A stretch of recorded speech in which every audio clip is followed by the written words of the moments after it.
Primero, a pesar de algunas dificultades de salud que ha tenido el rabino Nachmanovich, agradecemos su compromiso para con nosotros porque decidió no suspender nuestra lección para no atrasar nuestro aprendizaje. Agradecemos también el apoyo de la Rabanit, Ariela y de sus hijos.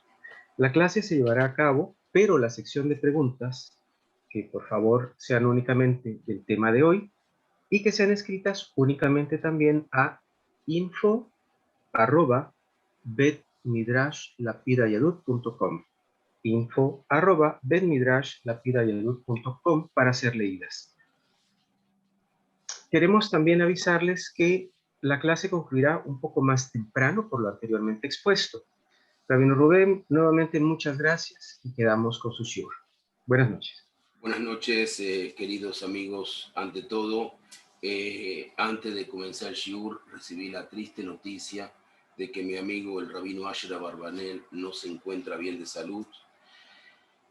Quiero pedir, por favor, que prontamente, que este shiur sea por la pronta recuperación de él. Mi amigo, mi hermano, como mi hijo, que prontamente tenga refuah shlema. Estamos pasando momentos, los líderes de Israel estamos pasando momentos muy duros. No, el pueblo judío es como un terremoto, es como una tierra que está en pleno terremoto.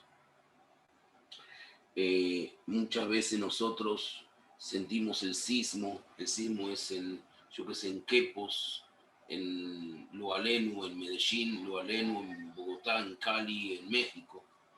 Y nosotros vemos que de repente sentimos que se mueve también la tierra en Costa Rica, si es en México, se mueve en Guatemala, las ondas sísmicas. Así lo que sucede en el mundo material, sucede también en el mundo espiritual. Hoy, increíblemente, Israel está dando un giro políticamente, no es la charla de hoy, un giro que ruego a Dios, a Kadosh Baruj Hu, que sea como una advertencia para que los dati'im que tenían en los votos no cometan transgresiones. Por la vanidad de las personas se juntaron todos porque el único común denominador era el odio que le tenían al ex primer ministro de Israel. Recordemos que la Sinat Hinam, el odio, nos llevó a 2000 años de exilio y destruyó el Beit HaMikdash y destruyó a Israel. 2000 años de exilio por odio. No están de acuerdo, muy bien, pero unirse todos. Gente, llamar al banquillo acusado a aquellos que verdaderamente están prontos a veces a hacer cosas en contra de los valores de Am Israel. Recuerdo en el año 91, después de la primera guerra del Golfo, cuando Israel fue casi empujado por el gobierno de Bush a sentarse en la conferencia de Madrid para hablar de lo que podría ser un tratado de paz global después que la coalición de los americanos con los países árabes derrocaran el gobierno de Saddam Hussein, que había invadido Kuwait. El Rebbe de Lubavitch dijo: no se sienten, porque ustedes van a ver con sus ojos y van a sentir en sus manos derramamiento de sangre de Israel, de Am Israel, como nunca vieron, después del Holocausto. Y eso trajo después los acuerdos de Oslo. Pasaron prácticamente 27, 28 años de ese acuerdo. Y recuerdo cómo las bombas explotaban. Yo ya era rabino en Brasil, todos los días, ómnibus y más ómnibus.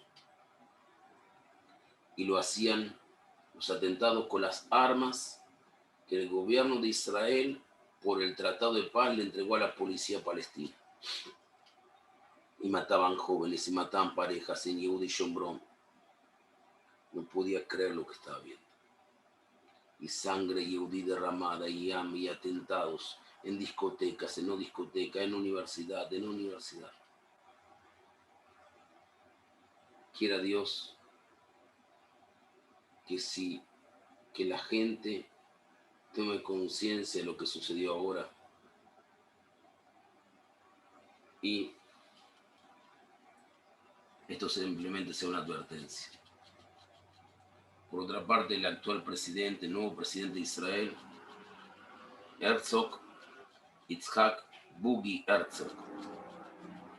Se llama Yitzhak porque su abuelo, miren lo que es el destino, la ironía, el primer rabino ashkenazí del Estado de Israel, es decir, en 1948, era rabino ashkenazí, era Yitzhak Herzog, de origen irlandés, el gran rabino ashkenazí Yitzhak Herzog. Después su padre, también llamado, que fue presidente de Israel, exactamente, si no me quiero equivocar, su padre también, Chaim Herzog, fue presidente de Israel durante 10 años, entre 1983 y 1993, el mismo periodo donde el gran rabino de Israel, Rab Ovadia Yosef, fue gran rabino sefaradí, y en ese momento creo, no me quiero equivocar, creo que el rabino Abraham Kahane, era el gran Kahane Shapiro, era el gran rabino ashkenazí. Hoy su nieto, presidente de la agencia judía para Israel, lo que llamamos Sochnut Yehudi, es el nuevo presidente de Israel. Su abuelo, gran rabino de Israel. Espero que él, como presidente, no se desvíe de los principios sionistas religiosos de su abuelo, que dejó Irlanda para dedicarse exclusivamente a la tierra de Israel. Palabras de Torah que vamos a dar para la pronta recuperación de mi amigo Araf Asher Ben Sara Abarbanel, de Hayester Batzar Imenu, Abigail Ariela Bazar Imenu, Meyer Ezequiel Ben Hana Dafna, Reuben David Sara Imoteno, mi hermano Yeshayahu Tzkar Nisim Bemenuja, el rabino Yohanan Jaim Rafael Besara Jaya, Neil Barry Ben Lucille Ross Levy, todos aquellos todavía enfermos, recuperándose, dolientes de lo que fue la desgracia de Merón, y todos aquellos que fueron heridos por la última contingencia bélica, producto de los ataques, de los atentados del Hamas hacia la tierra de Israel. Que todos tengan refuá Shlema y Besrat Hashem, que todo sea para bien. Vamos a dar inicio a la continuación de la Mishnayot que vimos la semana pasada. Discúlpenme que estoy hablando lentamente, pero es que el remedio que estoy tomando no me permite ir más acelerado. Entonces tengan un poquito de paciencia conmigo nada más, hoy, por lo menos hoy. Otro día pueden no tener paciencia.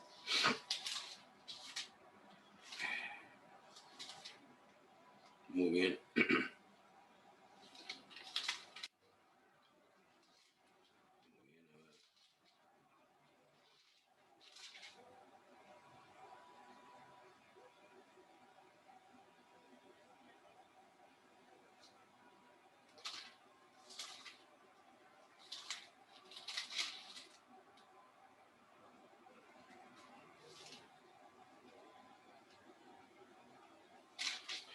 Decía la Mishnah 9, que era a continuación de la anterior.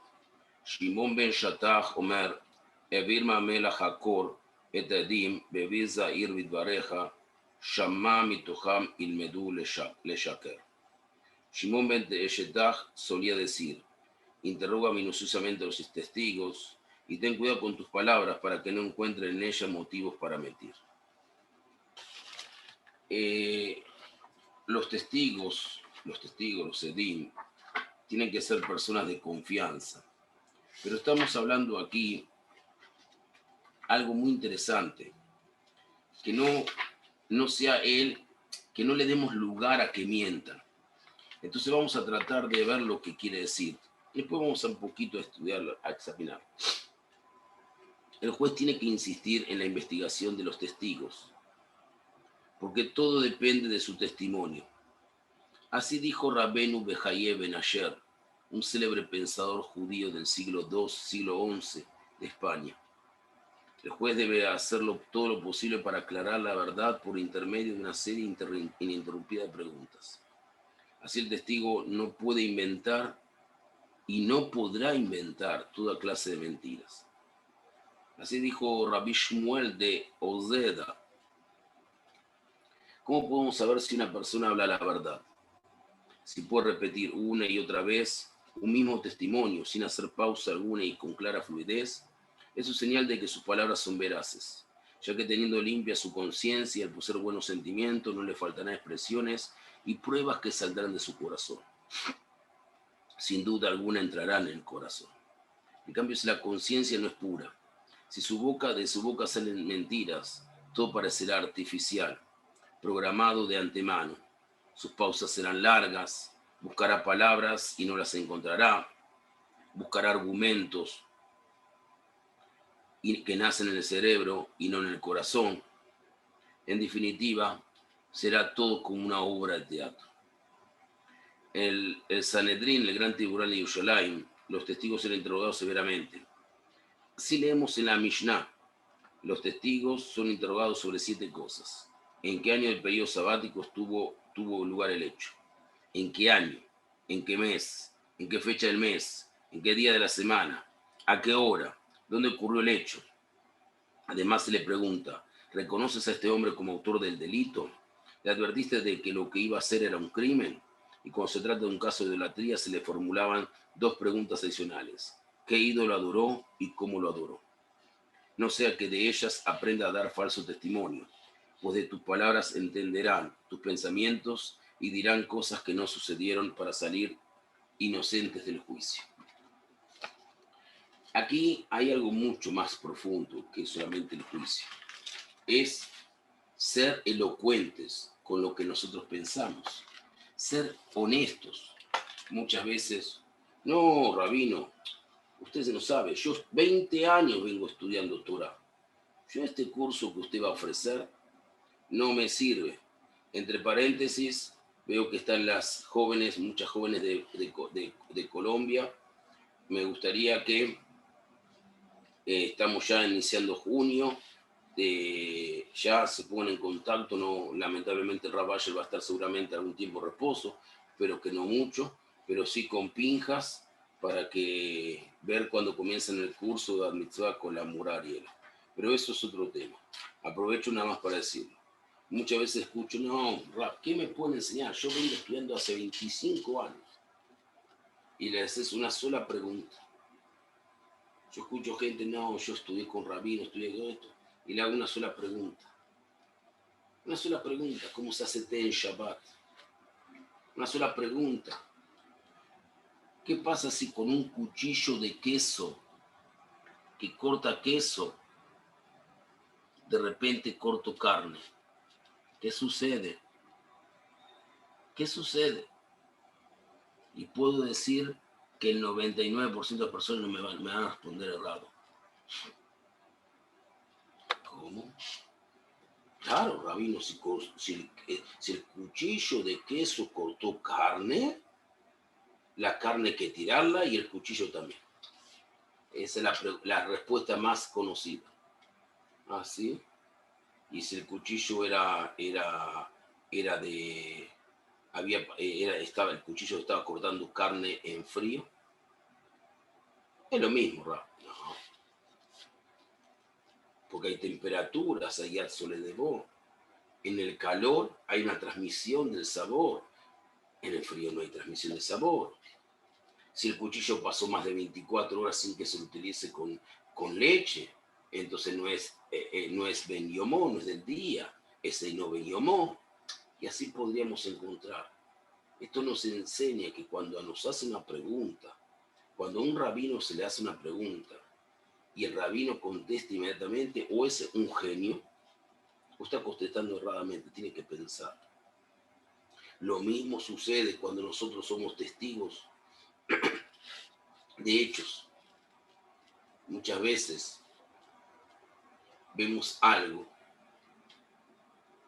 y esto es un ejemplo que voy a dar, cuenta una historia de un joven que pasó por una casa que era también una sinagoga, y él pasó y vio a través de la ventana un montón de personas moviéndose y saltando y cantando, y hacían así gestos y levantaban las manos como si estarían todos gritando. Y de repente el joven dice, aquí está lleno de locos. Entonces va hasta la delegacia y pide que llamen a una ambulancia, porque dijo que en la casa hay gente con problemas psiquiátricos. Por supuesto la policía escuchó al hombre, llegó la policía, y cuando iba a entrar, era toda gente judía que está rezando. Le dice el rabino, ¿qué está haciendo, señor? No, aquí fue una denuncia que están locos, no, somos judíos, somos observantes, estamos rezando. Entonces lo mira el muchacho, pero vos dijiste que eran locos, y yo vi que gritaban así.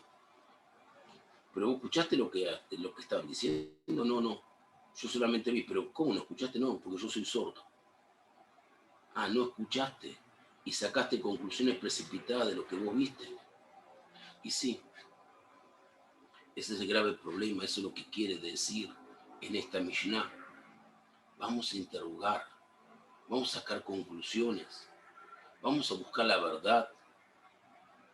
También muchas veces nuestros testigos internos, nosotros como seres humanos, ¿cuántas veces cometemos el mayor de los engaños? Queremos ver lo que queremos ver, queremos escuchar lo que queremos escuchar, y no nos importa verdaderamente ir a veces detrás de la verdad, porque a veces detrás de la verdad es descubrir la verdad misma, y descubrir muchas veces la verdad misma es como destapar debajo de una alfombra y encontrar que hay un montón de tierra. Es mejor tapar la tierra, es mejor tapar el polvo, que en vez de pasar una escoba o un elemento para limpiarla.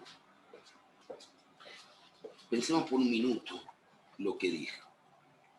Vamos a tratar de ver quién era Shimon ben Shetaj. Fue una de las personas más imponentes de nuestra historia. Lleno de entusiasmo por la verdad y la justicia, se dedicó a hacer el bien con minuciosa aplicación y se opuso al mal y la injusticia, manifestando en numerosas ocasiones la grandeza de su carácter. No sabía de privilegios cuando se trataba de apoyar la verdad o la justicia. El poder real no era capaz de intimidarle, la amistad o el respeto por un amigo o un jefe venerado no podían hacerle ceder. Su bondad con sus inferiores no podía impedir que actuase. No le influenciaba el amor por el propio hijo, no le retenía el temor a poderosos malhechores, y las fortunas que podían ofrecerle no hacían tambalear sus principios. Es decir, que una persona ética de A a Z. Él ponía por encima de todo la verdad y la justicia, como exige la Torah. Porque yo ya expliqué la palabra emet, que significa verdad, el que ve el alfabeto hebreo, comienza con la primera letra Aleph, en la mitad justa del alfabeto hebreo está la Mem, y al final del alfabeto está la Taf, que forma la palabra emet. La verdad es al principio, a mitad y al final es una sola.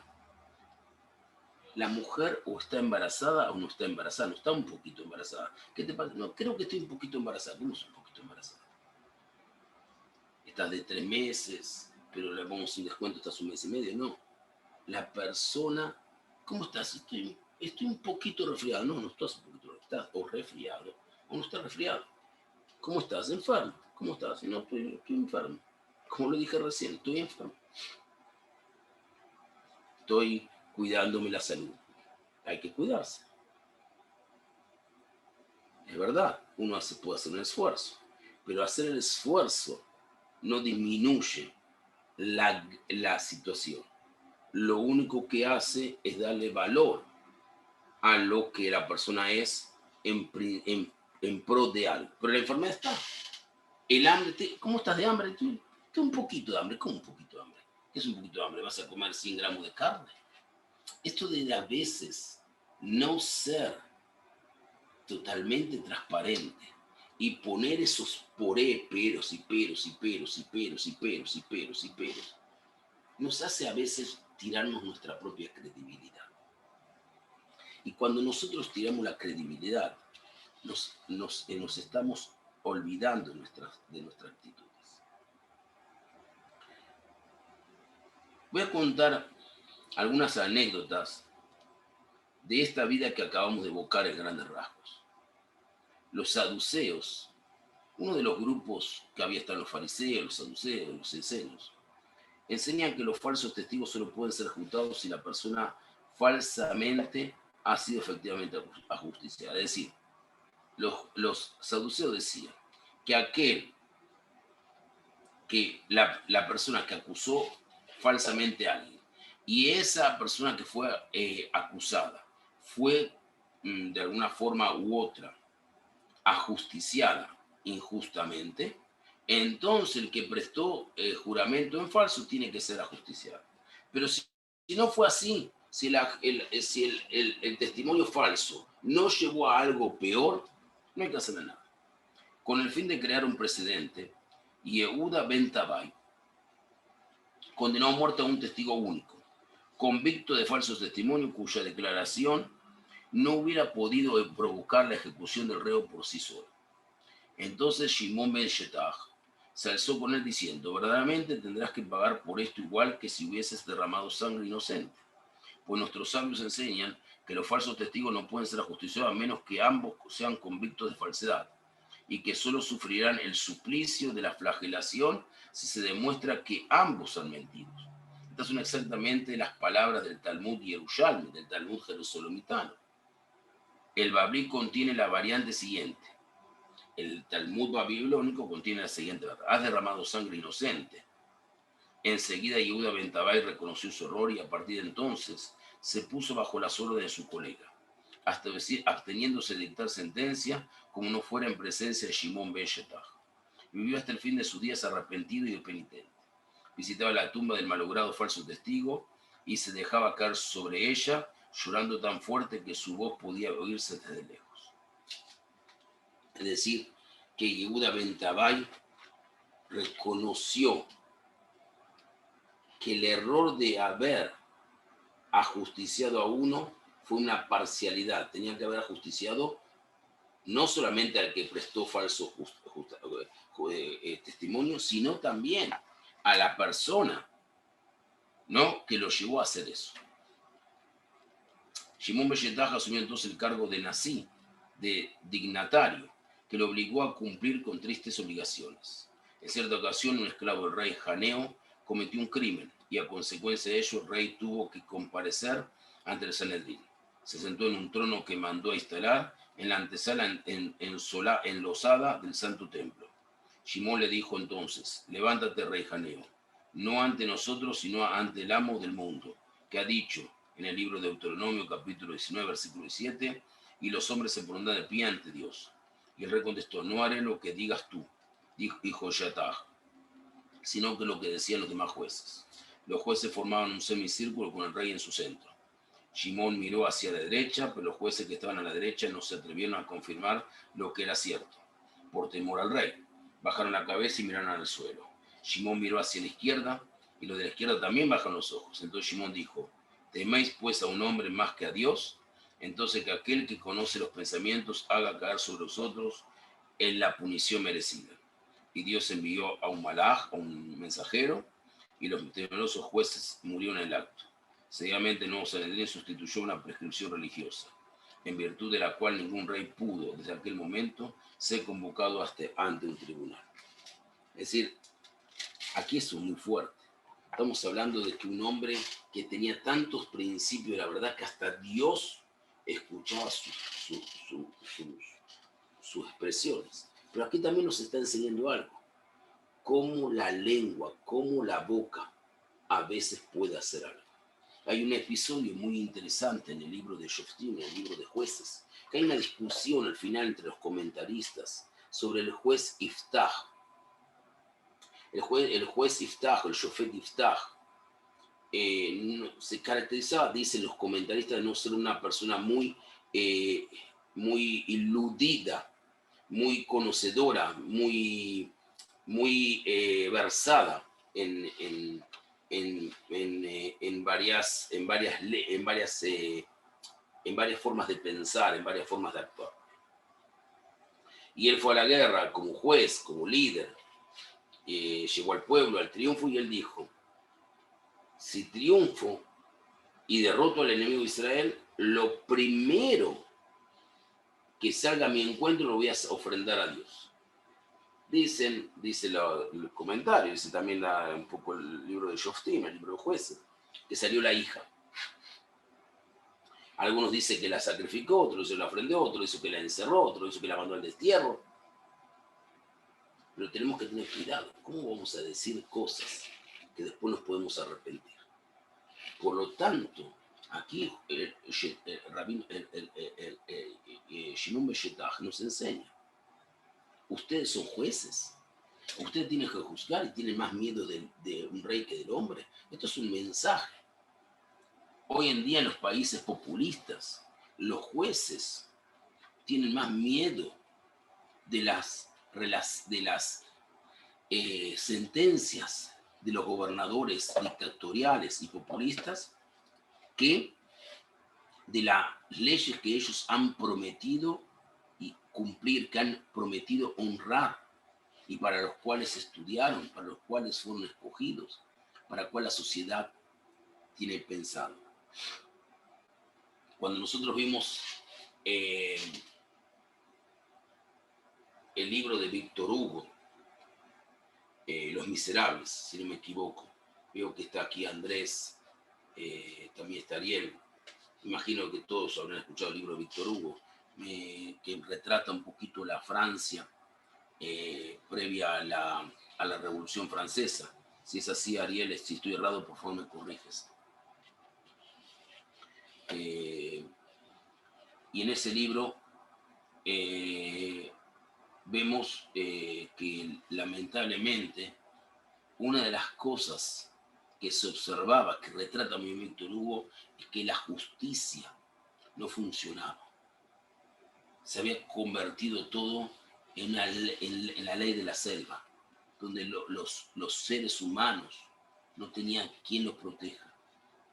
Y una sociedad donde la justicia está bajo la intimación del que tiene el poder, por lo menos el poder monárquico, el poder legislativo, no es una sociedad que puede funcionar. La sociedad, para funcionar, tiene que tener el poder judicial independiente, el poder legislativo independiente y el poder ejecutivo independiente. Los poderes tienen que ser independientes, sabiendo que todos tienen que ver a algo, a un todo, una sociedad. Shimon Beshetach lo que le está diciendo cuando dice que el malaj venga y los haga callar, está diciendo: Dios pone orden para que sea un ejemplo para los próximos jueces. Porque si los jueces tienen más miedo del rey, entonces ¿qué queda para ti?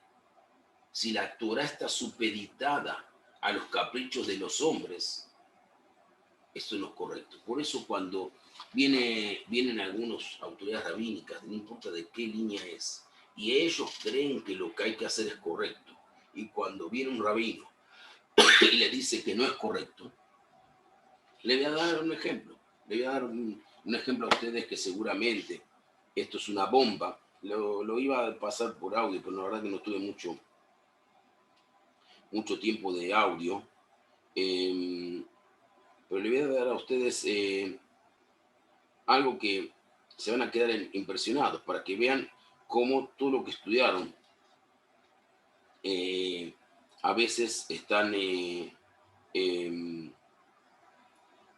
a veces están errados, ¿no? Pero no porque lo quisieron, sino porque a veces se le enseña mal a las personas.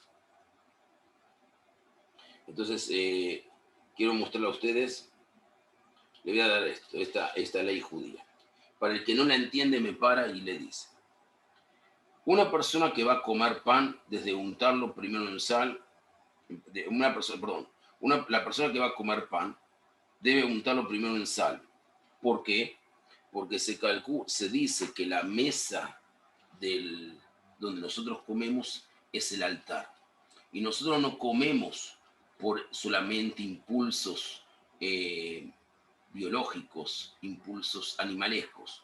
Nosotros comemos también para elevarnos, porque cuando comemos, si meditamos que la comida vino a través del trabajo que nosotros tenemos, y para tener trabajo tenemos que tener salud, y para tener salud recurrimos a Dios, y para tener trabajo tenemos que tener la bendición de Dios. Nos damos cuenta que en definitiva lo que tenemos en nuestras mesas no se debe solamente a nuestro esfuerzo, sino principalmente se debe a la bendición del Creador. Porque si no tuviéramos bendición del Creador, podemos estar trabajando 55.000 horas y no vamos a tener nada. Por eso se pone sal, porque cuando se hacían las ofrendas en los altares, se ponía sal. Entonces nosotros en la mesa la comparamos a un altar, la comida es la ofrenda, el pan es parte de esa ofrenda y nosotros a través de las bendiciones que hacemos nos elevamos. Aunque una vez dicha la verajá del pan, Amotzi, aunque la opinión del Shulchan Aruch que los panes de hoy en día, que ya de por sí llevan sal, no es necesario untarlos en sal después de decir la verajá.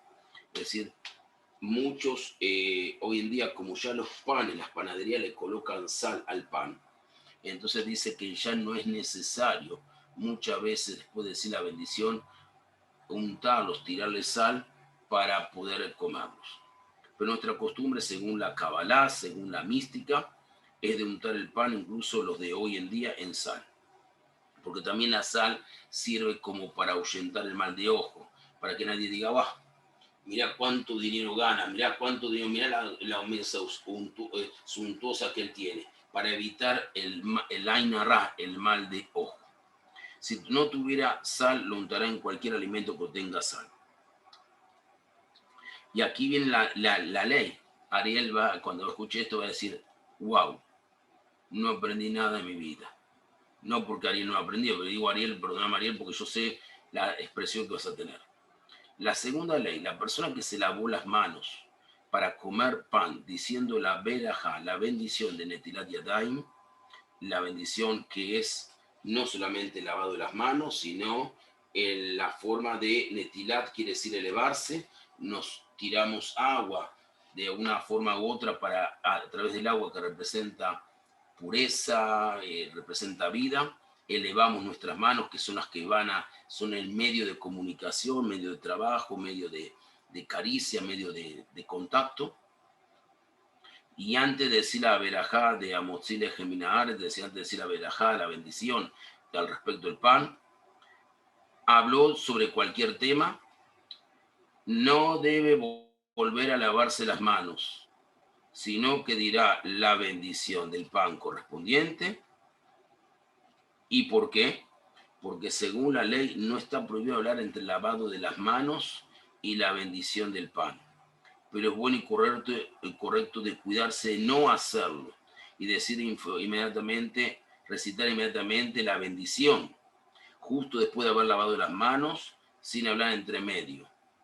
Esto es una lección importante. Muchas veces penamos, colocamos sobre nuestras vidas ya voy a responder, Daniel, colocamos sobre nuestras vidas costumbres que alguien las dijo y no sabemos. Es verdad, Daniel, es una costumbre que la gente no entiende y viene una persona, anda a lavarte las manos de vuelta. No, no hay que lavarse las manos. Porque es peor decir una bendición en vano que haberla hablado. Si yo estoy en la mesa y viene Ariel y de repente Ariel me dice, wow, Rabino, el sidur es el mismo que yo tengo, yo le puedo decir, nada más. ¿Me hago las manos? Sentate. Perdóname, Ariel, que te haya utilizado. Esto es lo que Shimon Meshetaj nos está enseñando. Cuidado con lo que decimos a la gente. Normalmente que viene la persona y dice, lávate la mano, castiga, cuidado lo que haces, y empiezan a inventar cosas en la vida. Shimon Meshetaj nos dice, cuidado con lo que estás haciendo. Cuidado cómo ves a las personas. Cuidado de no crearle en las personas un temor que los obligue mañana a transgredir, a mentir. Porque la forma como vos actuás con el prójimo le podés dar lugar. Si sos rabino, si sos maestro, si sos educador, le puedes dar lugar a que las personas cometan la transgresión de mentir. Por ejemplo, si un hijo escuchó que su padre, vamos a poner, mis hijos saben que yo soy rabino, y cuento en la mesa cómo yo puní varias veces a empleados míos en la sinagoga por haber cometido barbaridades. Y mis hijos cometieron una barbaridad y tienen miedo de ser castigados, me van a mentir. La mentira que ellos están diciendo, en definitiva, indirectamente, yo le di el lugar. La mentira se la provoqué yo, porque ellos al escuchar mi forma de actuar, por miedo mintieron. Pero si yo enseño, digo, señores, tuvo un empleado, tuvo un alumno, tuvo un compañero que cometió un error y yo lo esperé y me acerqué a él y le enseñé que no estaba errado o no le dije nada. Le estoy mostrando algo. Me pasó una vez un caso, voy a responderte, Margarita. Si yo escucho la bendición de otro, claro, puedo decir amén. Me sucedió una vez, y no fue hace mucho tiempo atrás, sino aquí mismo, hace unos meses atrás. Fui a la casa de una persona, un domingo, y la persona le pregunta en privado, ¿fuiste a este lugar?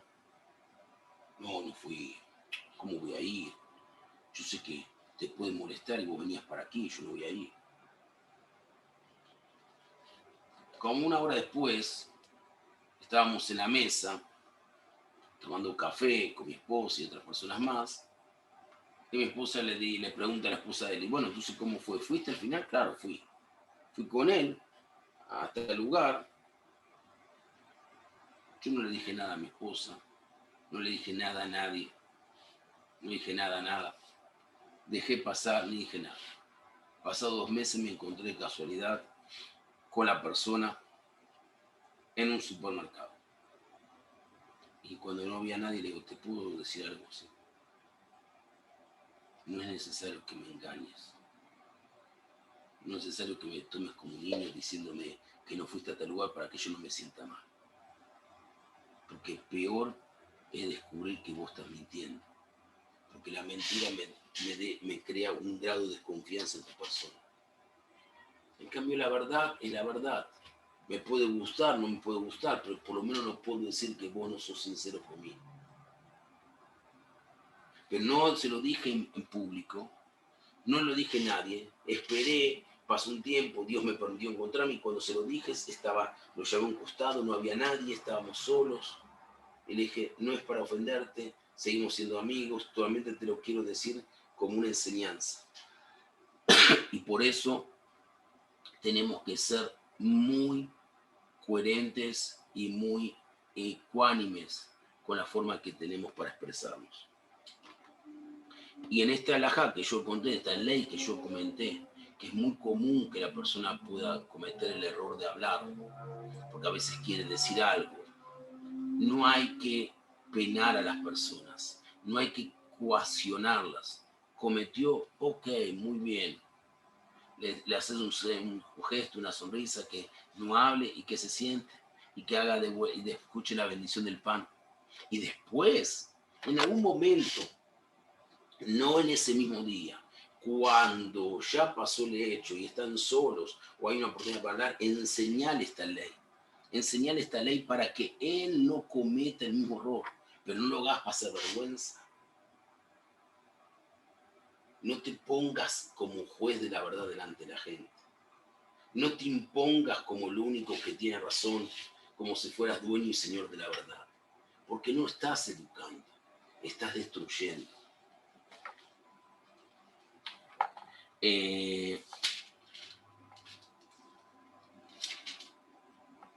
Quiero nada más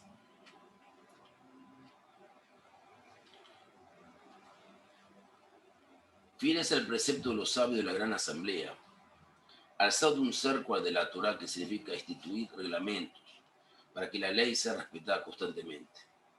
Yosef ben Yoser y Yosef ben Yohanan habían tratado de incluir los recipientes de cristal en esta ley sobre la impureza, la tumá, etcétera, etcétera, pero el pueblo judío no le hizo caso. Fue Shimon ben Shetach quien consiguió imponer en todas partes de sus enseñanzas, y esto explica que esas enseñanzas lleven su nombre, lo cual demuestra que nuestros grandes sabios se preocupaban por las prescripciones que hoy denominamos un tanto despectivamente leyes ceremoniales, con la misma seriedad que si se tratase de altos principios éticos o pedagógicos. Vayunot nim et nafsham becomer, y hasta le dedicaban su vida para mejorar la relación con las personas. Esto que nos enseña es que las personas cuando hacían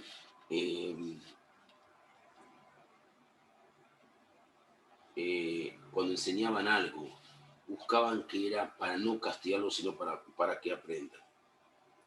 Por eso cuando uno es minucioso al examinar, para descubrir las posibles inconsistencias que hay entre sus afirmaciones, así uno permita que mediante tus palabras se revele a ellos cómo deben testimoniar para favorecer una de las partes, pero principalmente tratarlo a todos ellos, esas enseñanzas con amor, porque las enseñanzas con amor permiten que puedan ser de alguna forma mejor aplicadas. Una Mishnah más para así después breves preguntas.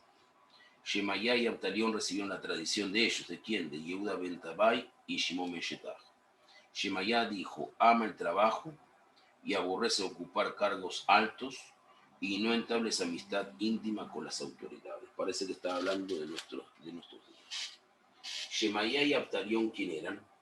Eran dos grandes sabios que fueron los maestros de Hillel y Shammai, grandes figuras de la época de la Mishnah, de la época de la Talmud. Hillel el dulce, el comprensivo, Shammai el hombre de principios.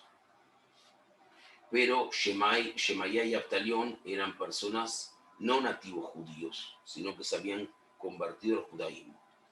Y por lo tanto les costaba pronunciar un poco el hebreo. Resulta ser que justamente Hillel y Shammai, delante de ellos, no hablaban con la misma perfección que hablaban ellos el hebreo, sino que de alguna forma u otra ellos también cometían los errores de pronunciación, para que cuando se puedan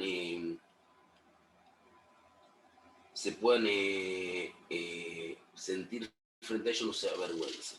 De alguna forma, si Shemayá y Abtalión cometían errores de pronunciación, también tenían que pronunciar y poder enseñar y poder cometer los errores para que sus alumnos no sientan que sus maestros están avergonzados. Eso es una enseñanza que Shemayá y Shammai nos mostraron de respeto a sus maestros.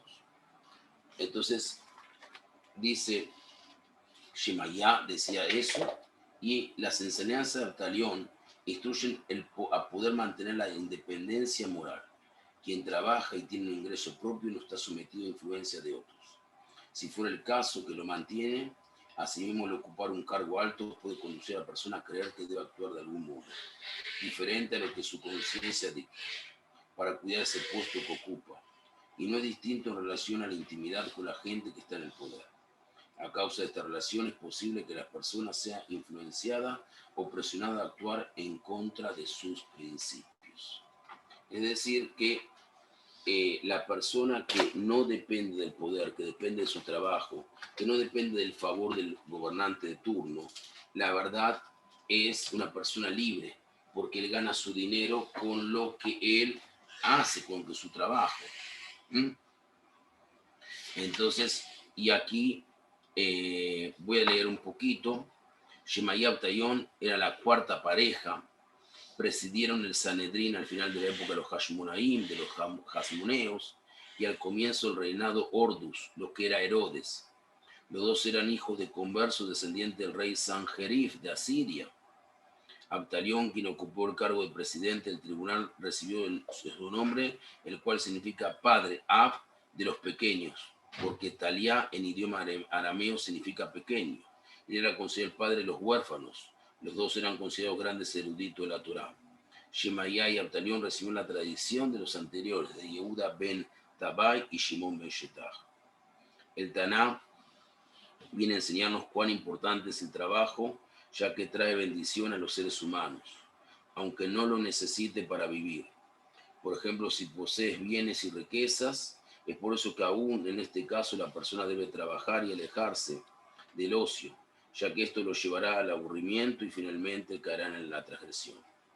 Encontramos que en muchas fuentes de nuestro pueblo se alaba el trabajo y el trabajador. Leemos en la Torá: a fin de que te bendiga el Eterno, tu Dios, en todas las obras que hicieres. Devarim 14:29. Preguntan los sabios: ¿acaso te bendecirá al no trabajar? Dice: en todas las obras que hicieres, si trabajarás será bendecido, si no, no lo será.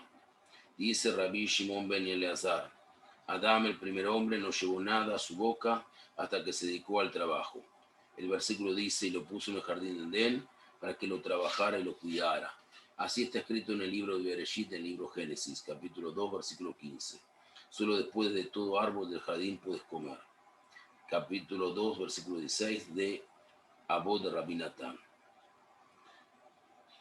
Esto es que las personas, el trabajo, la cultura del trabajo, el amar al trabajo, el dedicarse, es una de las tzedakot, una de las formas de tzedakah más grandes que hay. Muchas veces nosotros ayudamos a una persona, me parece genial, siempre y cuando la persona haga su parte. Trabaja, no consigue llegar a fin de mes porque es mucho los gastos y lo que gana es poco. Está bien, hacemos una mitzvah.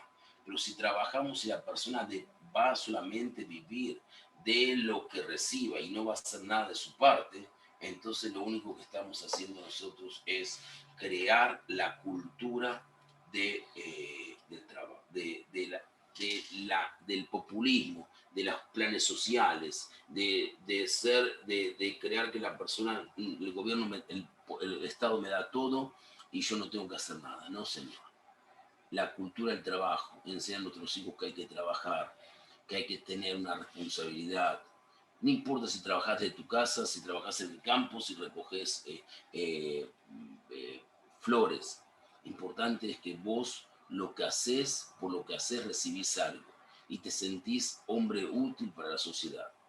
Cuando vos no lo haces y solamente esperás que recibir algo o que van a ayudarte, entonces te estás tirando de sí la dignidad que cualquier ser humano tiene que tener. Por eso dice Abtalión, ama el trabajo. 6 días trabajarás y el séptimo descansarás. Y ese es un concepto. Por eso, cuando estamos los 10 mandamientos y habla el Shabbat nos habla en la primera vez que nos dan los 10 mandamientos del desierto, recuerda el día de Shabbat. Pero cuando ya estamos en la tierra, vamos a entrar a la tierra, Israel dice, guarda el Shabbat. Estando en el desierto, nosotros no teníamos que trabajar, Dios nos estaba primero limpiando, preparando para una vida independiente, una vida de desarrollo. Entonces tenemos que recordar del Shabbat para hacer nuestra parte. Pero después que ya estamos dentro de la tierra de Israel y que ya empezamos a desarrollar nuestras aptitudes laborales, guarda. Sabes que hay momentos donde tienes que descansar. ¿Qué es más importante en la vida? ¿Guardar, cuidar o recordar? Recordar es un acto pasivo. Yo recuerdo y ya está. No me pide más nada. Cuidar, no solamente tengo que recordar lo que tengo que cuidar, sino hacer un acto más dinámico, menos pasivo, que es cuidar. Ir detrás de todo lo que está sucediendo, ver lo que sí estoy cuidando. Si yo me dicen cuidar una casa y yo vivo en otra casa, tengo que recordar que todos los días paso por la casa, que todos los días tengo que ver cómo está la casa, qué pasa con la casa, si abro las ventanas, si veo si el agua está bien, si el gas está cerrado. Entonces tengo que recordar lo que yo tengo que cuidar. En cambio, si solamente tengo que recordar, recuerdo, hay una casa que hay que cuidar, nada más. No tengo más que hacer. La vida es la vida en el pueblo judío es algo dinámico. Por eso nosotros decimos el Jadodí, Shamor Besajor. Cuidarás, guardarás y recordarás. ¿Por qué no decimos Sajor Beshamor? Porque el que cuida recuerda, pero el que recuerda no sé si cuida. Por eso el cuidar me lleva a honrar. El recordar, no sé, siempre me lleva a honrar. Eso es entender lo que significa la cultura del trabajo. En la cultura del trabajo me da lugar a que un momento a valorizar el trabajo, a valorizar el concepto, a desarrollar el concepto y seguramente, sin duda alguna, a mejorar mis aptitudes. Dejamos hoy por aquí. Quiero que comprenda, estoy agotado. Le dejo el espacio para que ustedes pregunten. No sé si alguien tiene preguntas y yo las voy a responder dentro de mis posibilidades.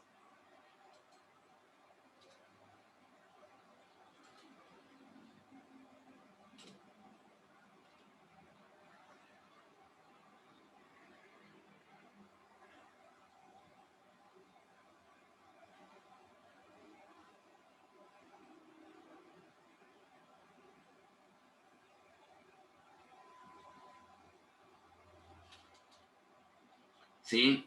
Ariel, ¿hay preguntas?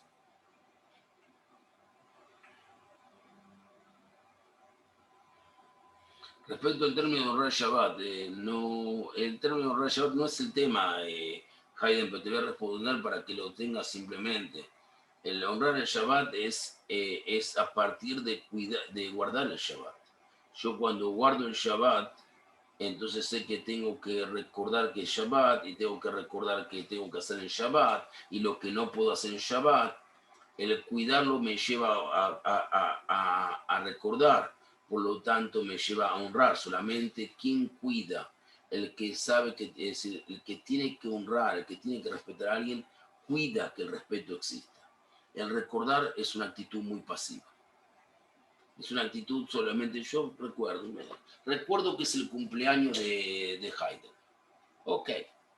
Y de ahí, nada más. ¿Llamaste por teléfono? No. ¿Le mandaste un regalo? No. Recordé.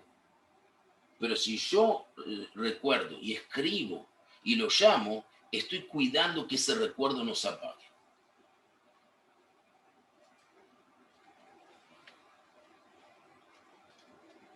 Ya. Raf, si gusta, lo dejamos acá, no hay preguntas. Darle las gracias a usted por su compromiso, por su amabilidad y a la rabanita Ariela y a todas las personas presentes. Muy buena noche. Esperemos que así sea. Le agradezco a todos ustedes. Antes de quiero dejar la verajá. Le quiero que comprendan, la verdad que estoy, desde el jueves pasado que no estoy bien de salud. Llegué hace una hora y media atrás, después de estar en el médico. Tuve que hacer unos exámenes, entonces inclusive Pido disculpas a un par de personas que me llamaron hoy para atender justamente cuando me llamaron. Yo estaba hablando con mi hermano, con un médico, con esto, con lo otro. Estaba en un día medio agitado, pero no quería interrumpir el estudio. Cuando se interrumpe el estudio, a veces después es más difícil retomarlo. Veo que hay algunas personas que no participaron hoy, pero quiero igual que todos sean incluidos. Después voy a dejar un mensaje. Voy a pasar la sala hot, esa que dije, la voy a pasar por audio para que todo el mundo la escuche después. Y desearles a todos ustedes un Shabbat Shalom, que Dios los bendiga y les conceda muchas bendiciones de salud. Ya dije a quién fue dedicado el Shiur y les envío a todos ustedes Berajot de cuidado, de refuah shlema, de pronta curación, en especial para mi amigo Asher, de todo corazón, que prontamente esté recuperado. Y me despido diciéndole a Berajá y Esimha Elohim que Efraim Ejim Hashem, y Esimha Elohim que Sarah Rifka Rachel Belea, y Eberjeja Adonai Bishmereja, y Aera Adonai Panabeleja Bijuneca, y Sa Adonai Panabeleja Biasem Leja Shalom Besamu Shemir Israel. Que Dios misericordioso los protejas y los cuide, y por el mérito de los de Efraín y Menashe y de las matriarcas de Israel, todos sean bendecidos y cuidados, todos sean guiados, iluminados y de alguna forma u otra encaminados para lo mejor de lo mejor. Que cada uno tenga la luz de Dios en vuestros hogares y que tengan mucha salud y mucho sustento y mucho trabajo. Que puedan tener mucha paz interior y mucha paz en vuestros hogares. Y que principalmente tengan un shalom, que significa armonía. Una armonía plena de todo aquello que deseamos. Que prontamente escuchemos buenas noticias y que todo sea para bien de Am Israel y para cada uno de ustedes. Una muy buena noche y que Dios los bendiga.